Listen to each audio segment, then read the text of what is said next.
आज का हमारा विषय है पृथ्वी की आंतरिक संरचना के स्रोत।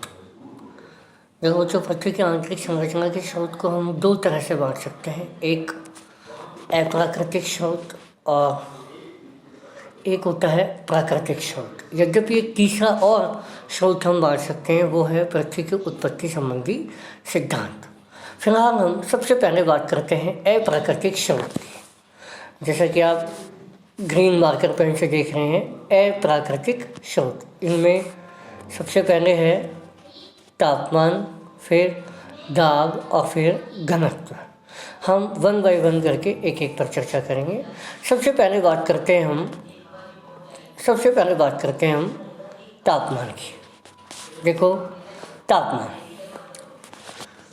पृथ्वी की आंतरिक संरचना के बारे में तापमान एक ऐसा कारक है जिससे हमें पृथ्वी की आंतरिक संरचना की जानकारी मिलती है, क्योंकि प्रत्येक 32 मीटर की गहराई पर 1 डिग्री सेल्सियस तापमान बढ़ जाता है और गहराई की ओर जाने पर तापमान में वृद्धि होती है।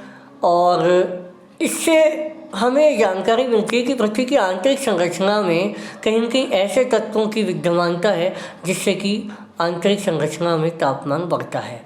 और इस प्रकार हम जान पाए कि अंदर रेडियो एक्टिव पदार्थ संभावित रूप से हो सकते हैं जिससे कि ये तापमान में वृद्धि होती है। इसी प्रकार दूसरा पृथ्वी की आंतरिक संरचना के स्रोत का कारक है दबाव। गहराई की ओर जाने पर दबाव बढ़ता है और अधिक दाब के कारण घनत्व बढ़ता है। और यहाँ हमें यह जानकारी मिलती है कि पृथ्वी की आंतरिक परतों का घनत्व अधिक होना चाहिए। तीसरा अप्राकृतिक स्रोत है, वो है घनत्व। इस स्रोत से हमें पता चलता है कि क्योंकि ऊपरी परत का घनत्व 2.7 से 2.9 ग्राम प्रति घन सेंटीमीटर है और मध्य की परतों का घनत्व 3.3 से 4.7 ग्राम प्रति घन सेंटीमीटर है और आंतरिक परतों का घनत्व 5.5 से 11 ग्राम प्रति घन सेंटीमीटर है। और इससे हमें पृथ्वी की आंतरिक संरचना के बारे में जानकारी मिलती है कि ऊपरी परत तुलनात्मक रूप से हल्के परतों से बनी है, हल्के तत्वों से बनी है और नीचे की परतें क्रमशः भारी तत्वों से मिलकर बनी है। पृथ्वी का औसत घनत्व 5.52 ग्राम प्रति घन सेंटीमीटर है।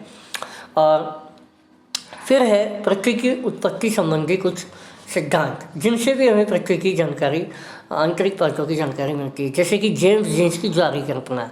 और जेम्स जीन्स की जो ज्वारीय परिकल्पना है उससे हमें ये ज्ञात होता है कि हो न हो पृथ्वी के आंतरिक भाग तरंग अवस्था में पाया जाता है।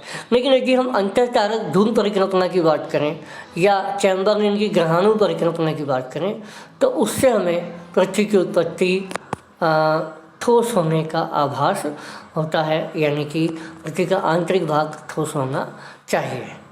इस प्रकार हम बात करते हैं अब प्राकृतिक स्रोत की, और उनमें एक है ज्वालामुखी। ज्वालामुखी से जो लावा निकलता है वो क्योंकि वो पृथ्वी के आंतरिक भाग से आता है और पृथ्वी के आंतरिक भाग से आने के कारण उसे पृथ्वी के आंतरिक परतों के अंदर क्या है उससे हमें सीधे ही प्रत्यक्ष रूप से जानकारी मिल सकती है।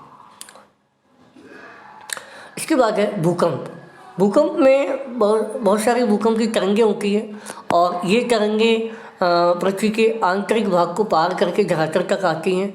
और जिस प्रकार की एक बहुत एक्सप्रेस हाईवे रोड होता है तो उस पर गाड़ी अलग तरह से चलती है, लेकिन यदि एक गांव का रोड होता है तो उस पर वही गाड़ी अलग तरह से चलती है। तो ऐसी स्थिति में जो भूकंपी तरंगें भी हैं वो चट्टानों के अनुसार अपनी गति में परिवर्तन करती हैं और इन्हीं सब चीज़ों से हम सीस्मोग्राफ की सहायता से हम भूकंपीय तरंगों के द्वारा पृथ्वी की आंतरिक संरचना के बारे में जानकारी प्राप्त करते हैं।